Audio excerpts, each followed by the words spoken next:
All right. Security is another one. Phishing is rampant, and not the musky phishing. Phishing with a P. I use this. I will actually print this out and provide it to folks that I'm setting up with technology to help them understand the things to look for when they get an email or visit a website. So things like the domain address, looking at grammar, how to hover over a URL versus just blindly clicking it randomly, like, oh, there we go, and then they're all wrapped up. So we have to think about the security part of those technology skills as well.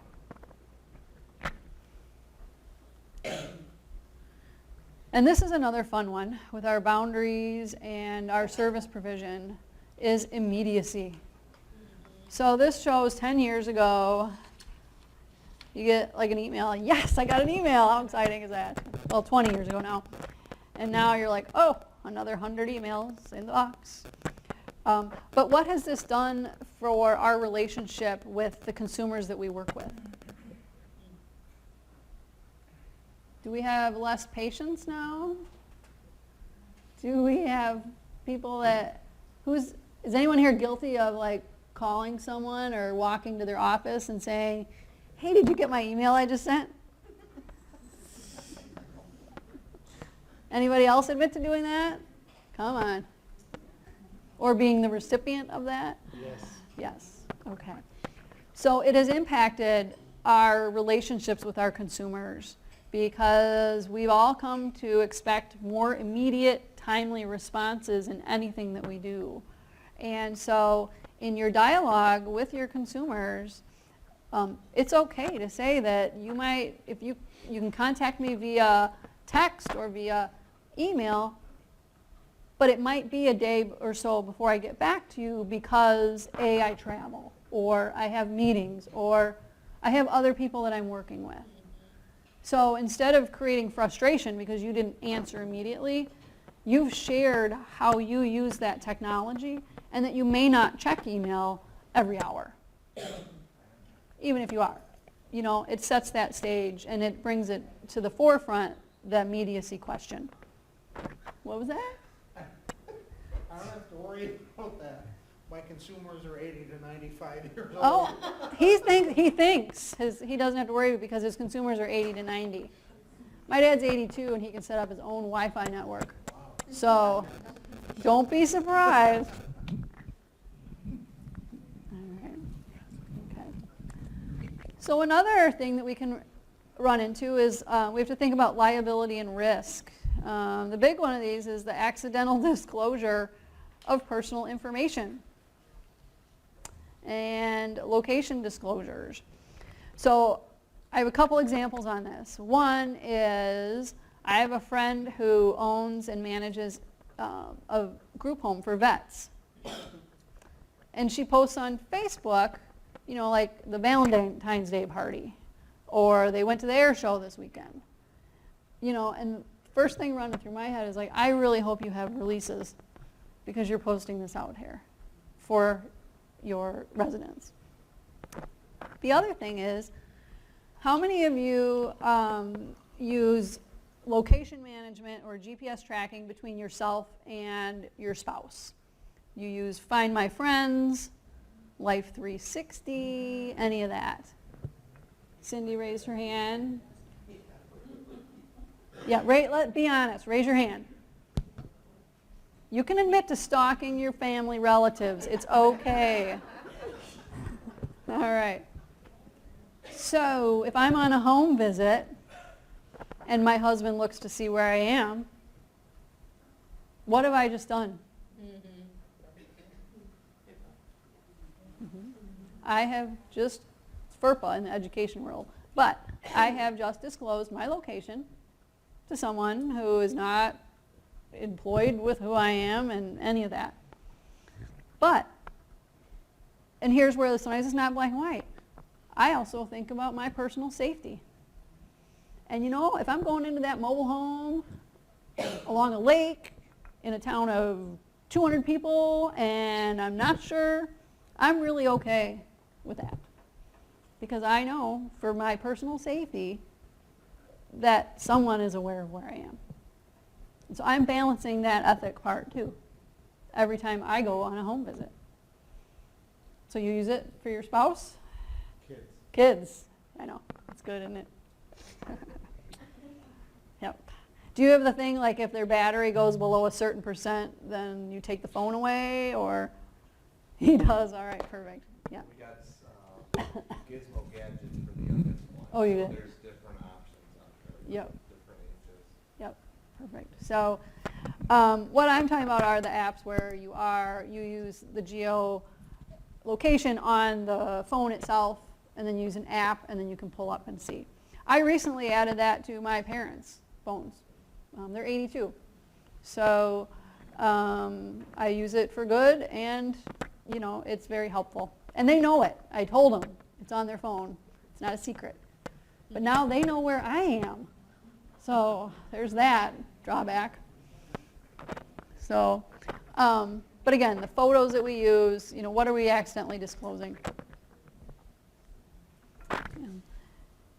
Yeah, because the picture I have up there is Life 360, and it says Laura left home. My husband upped the ante. He now gets an email every time I come home or leave. And the best part is he set the net so far around our house that, and I ride mountain bike at a park that's within half a mile of our house. So I can really, I can go home from a ride, and I've gone in and out of that net so many times, he's got 25 emails. Laura left home, she came home, left home, came home. So I'm like, you really don't know where I am. Ha. Turn the table. All right. So privacy. This is a little bit more global than just knowing if someone came home or left home. I had a really great conversation with the dad of a student that I work with who does data security for a large company. And he really drove home the point that we as a society are really benefiting. You know, we have all these great free internet tools that we're using. I mean, none of us are paying for most of this. It's all free. What's the real cost that we're doing? What's our real cost to using all that free stuff? I heard time. What else? Access to the information. So we are surrendering our privacy to these companies. The map that you see on this wall is a heat map of the world. This is from Strava. Strava is a fitness tracking tool, an app. It ties to Fitbits, Apple Watches, phones, whatever. So if you go for a run or a ride, it's tracking everything you do, and then when you come home, you can show the world, I did this ride, and I'm like king of the mountain because I did the fastest ride on that hill, whatever. Well, what do a lot of our military do when they're on base around the world? They work out. They Strava. This is a heat map of Strava for the world, like on any given day. So if you start clicking in, zooming in right over here in the Middle East, lo and behold, you know where that military base is. It was a pretty big wake-up call. This came out over the winter. And it even was for me. It was like, wow, we're just giving this data away. Look how lazy the United States is. Yeah, that's the other one. Yeah, that was the other thing. Look how lazy the United States is. Well, remember, Europe, they walk everywhere or take train. We get in a car to drive from here to to the hotel check-in, you know, literally. So this is just an example of what we are giving away by our use of this. And at the end of this session, if I've done nothing more, I hope that I have challenged you to look at your settings and thought through some of the things you do and share online. I find that my disclosure gets smaller and smaller every time I do this presentation. Except for the envelope at the hotel. I had to share that. All right. So I do have I'm going to show this one at the end. I'm going to skip through here. It's just a short little video. And, oh, it's not going to let me go Your laptop doesn't want me to use it for evil. All right. We'll finish with this. It's a good one. All right. So the other thing besides our looking at digital literacy, it's our digital citizenship. And it's all the little pieces that come into play with what we do. It's not just our ability to use it, but we look at our access. We know in our state that it's not equitable access. Rural areas versus non-rural, access to high speed or lack thereof. It's the skill sets, it's the etiquette. When to use this technology, when not to use this technology. And so I would encourage you in your work, and I've got the link on here for this visual. It's a great handout to share with folks when you talk about all the pieces of our online world. All right. So actually I'm going to go back to that slide. This is where I'd like to ask you, are there any things that have come to mind that we've shared that fall in line with our digital citizenship? Any examples that you've encountered with your consumers, both old and young? Calvin? Oh, yes, sorry. No, you can read it. Something that's come up to me kind of in relation to the earlier presentations was the smart home. Mm-hmm. So I'm installing like the locks, especially in people's homes. The question comes up, are hackers going to be able to break into my house now? So I find that, and Cindy and I have recently had done a presentation about smart home, and the part that she had talked about was the security and some of that stuff as well. So I think sometimes that's disclosure with people that aren't real familiar with that technology of knowing that there are threats. Mm-hmm. I think maybe older generations are more concerned about technology threats. Younger, I don't think care because they were kind of Grown up with born in it. Uh-huh. So I guess just disclosure to consumers just to maybe give some awareness. No, that's a great point. So to make sure that as you're teaching someone, you're giving them the pros and cons, what can happen, if they're not careful. I think that's a great point to make. Yeah, I'm waiting for my parents to, so they let me put Life 360 on their phones, or the one phone, they only have one smartphone. And so he may be able to do Wi-Fi, but he refuses to get actual cable internet. He only will use a hotspot because he got angry with the cable company. So my goal over the next year is, do I secretly install cable in his house and pay for it every month? Or do I try to convince him? I broached the subject last time, but we'll see. All right. Can I ask why? Why? We had that conversation last night about cable and hotspots. Okay. Part of it is what we talked about this morning, that bandwidth part. So should I want to provide greater support to them for their technology needs? I don't envision installing cameras or anything like that. But as they get older, they're getting a little bit more confused with updating things. So for me to be able to remote in and problem solve some technology, it's going to be better to have real live internet versus a hotspot internet.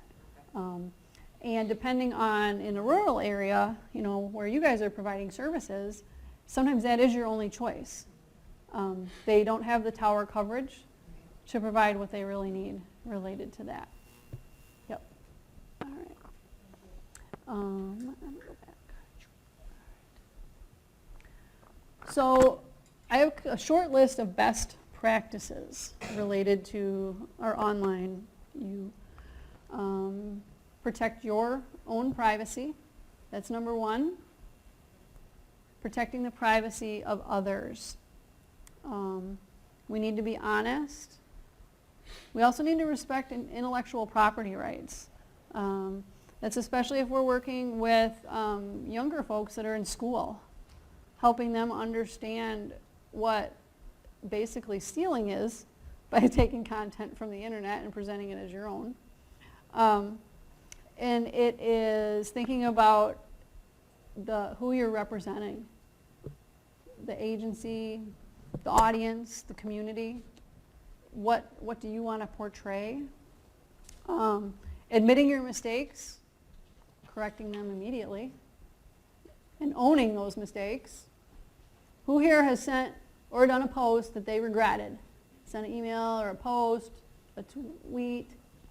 Anyone? I want to see everybody's hand up on that. You can't ever, nobody can tell me they've never done anything wrong, unless there's someone here that's never been online.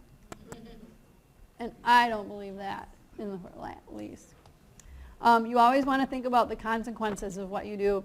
One thing that's come to my mind is if I am posting something, generally this is personally, if I hesitate at all, like if I think,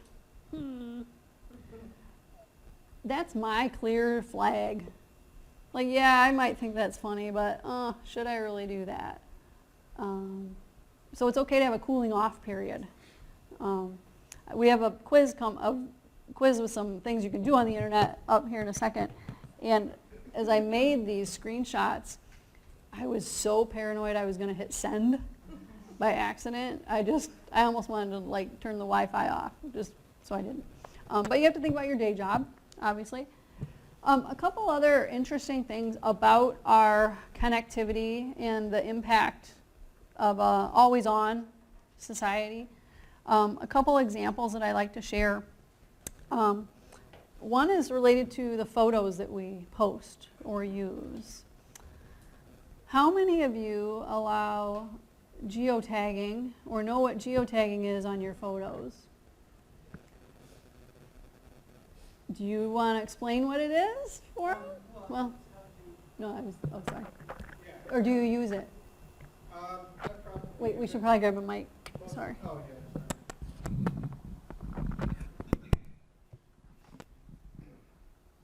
I rarely post on Facebook anyways, so when I do, I'm checking in, and so my location is being posted anyways.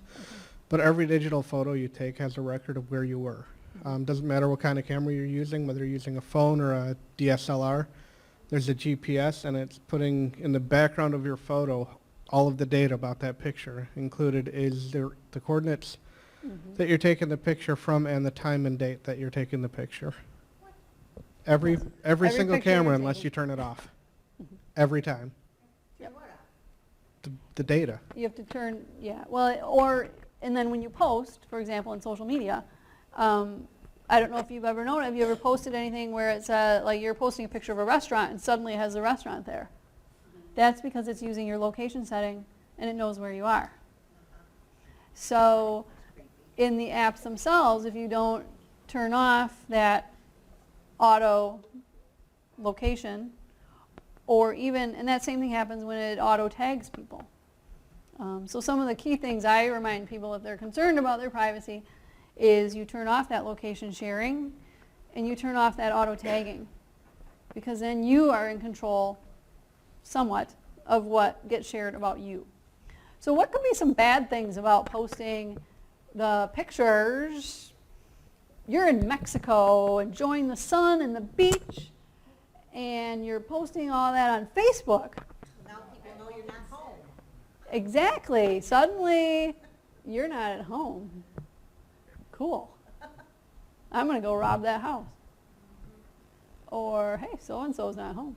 Maybe I have a grown kids. Like, they're gone. I'm going to go have a party at their house. Did I hear anybody else have thoughts on that in the pictures? No? Yeah. So that's a big thing to think about, is that privacy part and what's being tagged, who you're allowing to connect your image or your name to. I have a lot of people that will tag me in things, and it never goes on my wall, and I never allow that tag. One thing I don't even allow anymore is someone will ask to tag. So it'll be a picture of myself and a friend, riding bike, and she'll want to tag that picture with her name. So what does that do? It then opens up that photo as well as that album that it might be in to all of her friends. So nothing creeps me out more than a picture on my social media where someone's commenting and I don't even know who they are. And so those are the things that we need to think about. And then the other thing I wanted to share about our Always On is kind of an interesting example with our technology, things like our Echoes, Siri, that are always listening. You guys heard the news stories about how these devices are recording us, they're listening to us. Who believes it? Anybody? Anybody? So my husband and I were driving along, and we were using Pandora to listen to a station. And we have iPhones. You know, Siri's always there. She's always waiting to listen. And the story gets a little involved, but a band came on, and I said, oh, that's weird. The lead singer was different than it had been years before because the band members changed. And I simply said, could you imagine such and such song being sung by this current band leader? Because they have very different voices. Lo and behold, the next Pandora song that came up was that song. We don't even play this artist, really. It was part of a mix that just randomly puts artists in there. So I honestly believe that there was some serious listening going on. You know, that, For the fact that it automatically came up, just like for fun, go on a friend's phone in your house, look up some grocery product, and then go on not even on your Wi-Fi network, just on their phone, on their data plan, and then open up your social media or even just a news source and see how long it is before that food product you randomly looked up on someone else's device that was in your same geolocation, how long it takes for that ad to come up for food. Has anyone else had that? yes. Right. We've played around with it as a fun hobby just to see how long it takes an ad to show up. We had that, I was in a grocery store. Microphone? Yeah. Where did it go? Oh, Nancy. I'll meet you halfway. I was shopping with my adult son, and there was something about pumpkins and how to peel pumpkins and how to clean them out. Mm-hmm. And I was telling him this story that I had just read about this really cool thing to do with pumpkins. And that night, an article popped up on Facebook about this frickin' pumpkin thing.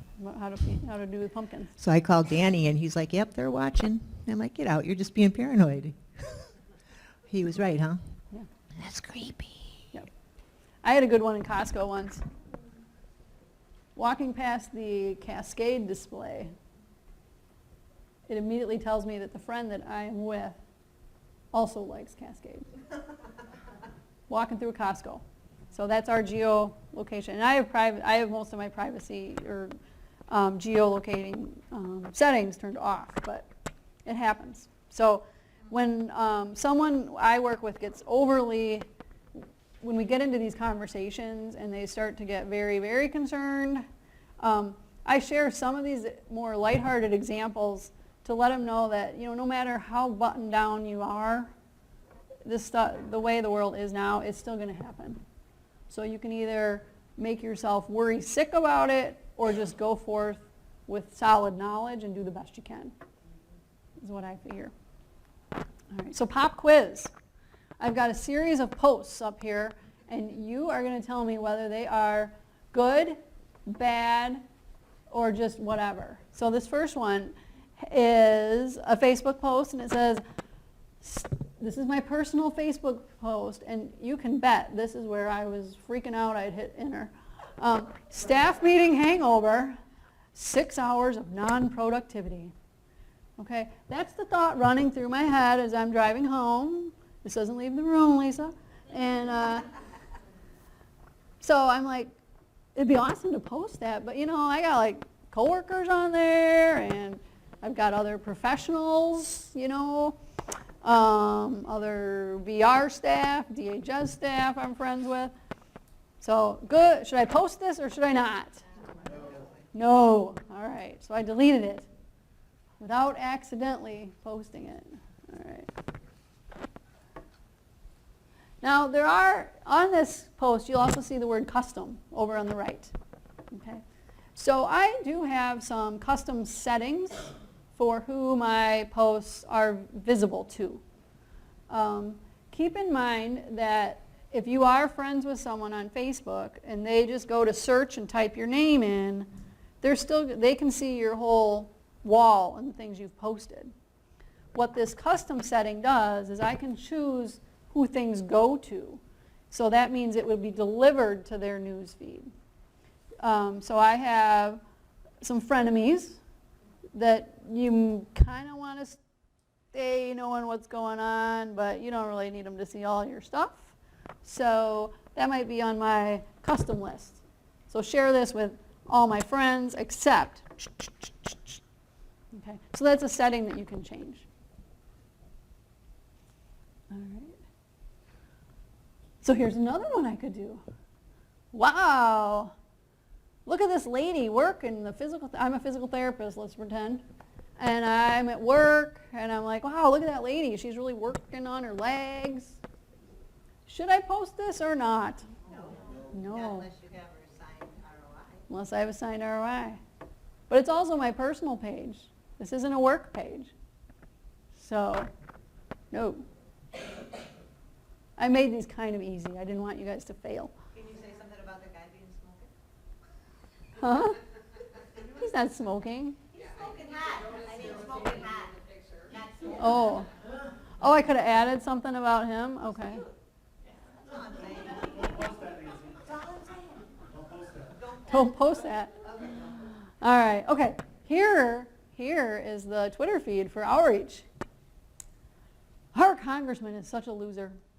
He needs to vote for more school funding. Should I post that or should I not? This is the one I was the most afraid of accidentally posting because it was work. And once a tweet goes out, a tweet is there. It's like an act of Congress to get it off. So I did pick a non-actual photo for the politician for fear that it might go through. Okay, but that's an example of things not to do. We have had one coworker who's not with us anymore as a team member. She used our Google Plus platform, which is a community-based social media, to post a statement about our superintendent's salary. This was to all 450 deaf ed professionals in the state. It was up for about 5 minutes before we were alerted to it. But she didn't even see anything wrong with that post when we went back to explain it to her.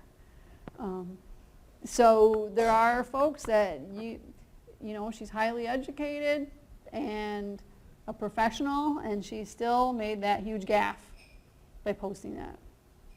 Then she wondered why she wasn't given the rights to manage our social media. That was the best question. All right, this is my current soapbox. What do we have here? And I'm not going to ask anyone to raise their hand. Those quizzes you answered? These are the quizzes. I love the ones I see where someone's like, I wish more people would do these.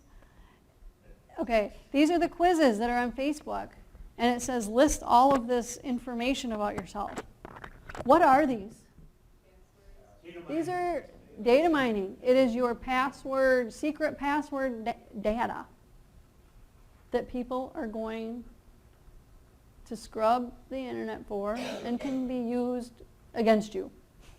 So I was very excited. This is the extra slide I added in. It's not in your handout because whenever I go to look for an example of this, I can't find it. And so late last week, a friend did this, and I'm like, yes. But notice I did take her name off of there, so you're not going to know. So she's female. Yes, it is a female. And we're Facebook friends, so now he's going to try to figure out who it was. She's not in this room.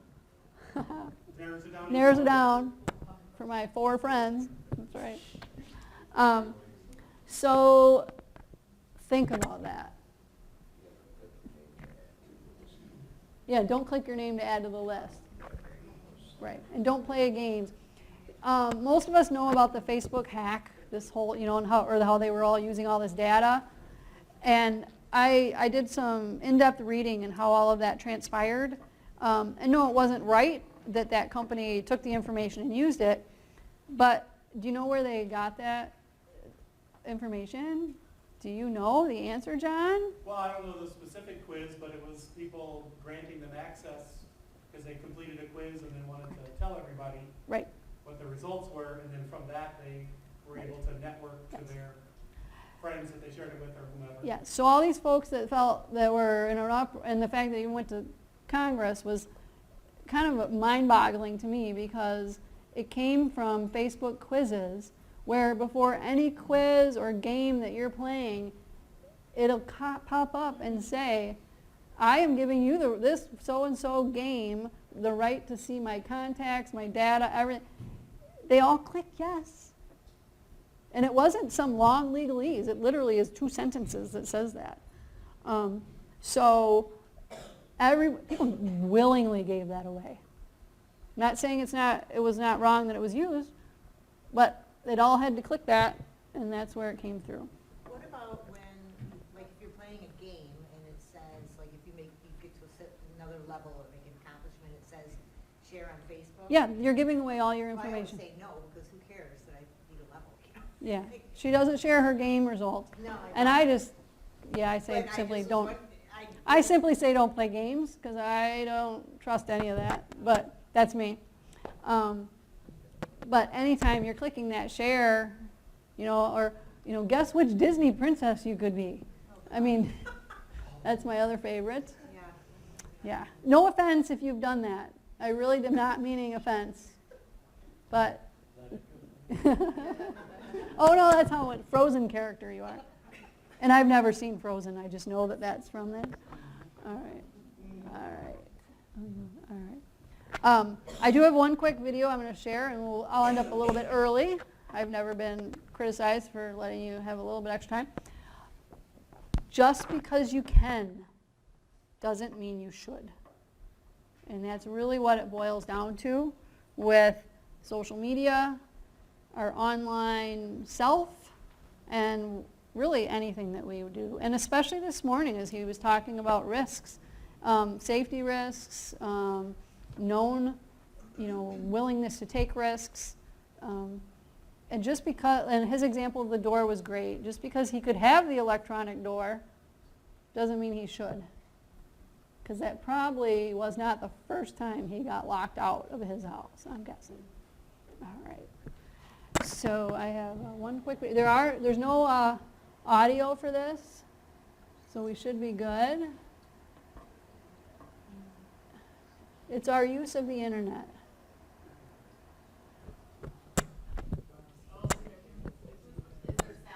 No, there's no sound. So basically it is a little dog under a table getting fed scraps by everybody around the table. All you hear is dogs slobbering, if you hear any sound at all. And he's getting a little bigger, get a little bigger. Oh, come on, people, give me more food. Come on, give me food, give me food, give me food. Please, give me food. Pretty please. Yes. Eat, eat, eat, eat, eat. Come on, give me some more. Oh, I'm getting kind of big belly. Come on, I can hardly move. I'm eating more, I'm getting bigger. I am getting so big. Oh, all this food. I'm getting really fat eating all this food. He's got more. Now I can hardly move. Okay. I'm so big. I can't even walk. That's how fat I am. All right. This is called overindulgence. And this is what can happen when we use too much of the internet. And we forget face-to-face. And we forget pencil and paper. So it's just called overindulgence. Simon's Cat's one of my favorite, and that's by that creator, so. All right. Let's get back to mine. I'm not a touchpad. All right, so are there any questions or any examples or anything anybody wanted to share? Oh, Oh, I heard Video's something still about going. when you use your flashlight. hang on. Hang on, the video is now still playing. I gotta close it out. Wow. Wow. There we go. Simon's cat. Wow. I know. It better stop. All right. Okay, you had a question? I just heard something quite a while ago about when you use your flashlight, they use something to access some part of your phone or where you are, or something that's not as easy unless you're using your flashlight, and I thought that was kind of bunk. Have you ever heard anything like that? I have not. I haven't heard anything like Okay. that. No. You have? Or is that Snope? Did you Snopes it? I don't know what Snope is. Oh, Snopes. S-N-O-P-E-S. Before you share anything that seems like big sensational news, check it through Snopes to see if it's really true or not. It debunks all those myths. Or like the giant grizzly bear chasing somebody. Is that photoshopped? Yes or no? Snopes will tell you. It's to save yourself from looking kind of foolish on the internet. That's common sense, I think. Yeah. So there's kind of an answer to what Nancy's talking about. Back in the day, you used to have to get your flashlight from a third-party app, Oh. and that's the one that caused the problem, is because you could download it and it wouldn't necessarily be a reputable source. And so people would get the flashlight app and then it would ask them for permission, like it wants to use your phone number and your contacts and Oh. everything. And people weren't smart enough to figure out that it was a flashlight and didn't need access to any of that. So they would accept it Yeah. and basically open their phone up to a hacker group that was using the flashlight app as a way to infiltrate their phone. Doesn't usually happen anymore, and most phones now come with that app so that you can't do that. Perfect, thank you. I had not heard of that one, so very interesting. I actually used to, once I got rid of, a bag phone, I had the little stick phone. That it still was one of my favorite phones. And you know what I bought for a flashlight for that is a little stick-on one. And it just adhered to the back of the phone. It was like the best little flashlight ever. So I didn't have an app for that because they didn't have apps for that phone. So, all right, any other questions? Otherwise, thank you very much for your time. And my contact information is in here. I do have cards. Otherwise, Lisa knows how to get a hold of me, and most of you do too. So I'm always happy to answer questions. Otherwise, thank you.